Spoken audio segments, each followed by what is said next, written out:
ભગવાને છે ને મારામાં જ કંઈક બીજું ઇન્જેક્શન માર્યું લાગે. અહીં વચ્ચે દાઢી નથી આવતી, બાકી બધે આવે છે.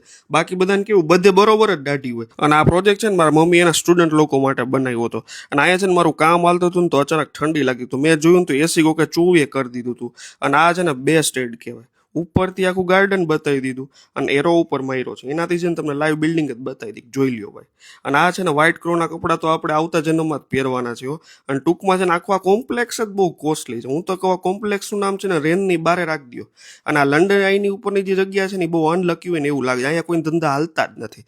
અને આઈએએસ ને જજના જે બંગલા છે ને એની બાજુનો જે રોડ છે ને એમાં હજી સુધી મેં કોઈ દી ખાડો નથી જોયો, કે કોઈ દી પાણી ભરાણું કોઈ દી કંઈ જોયું જ નથી. અને ભાઈ કોઈ ધંધા હાલે કે ન હાલે, આ રોડમાં છે ને ગળદી હોય ને હોય જ હો ભાઈ. અને એમાં યાર લુકેટમાં આઈસવાળા જાડાભાઈની દુકાન તો છે ને ધોખાળ હાલતી હતી હો. અને આજે આપણું મેનુ છે ને સાવ સાદું સિમ્પલ ખીચડી અને છાશ હતી. અને પછી છે ને પપ્પાને કંટાળો આવતો કારણ કે મોબાઈલ છે ને કદાચ 8-9 કલાક તો જોયો જ હોય છે. અને આજે છે ને પાછો કોઈ મેચ નહોતો. અને પછી છે ને મેં મારું એડવર્ટાઇઝમેન્ટનું કામ ચાલુ કરી દીધું.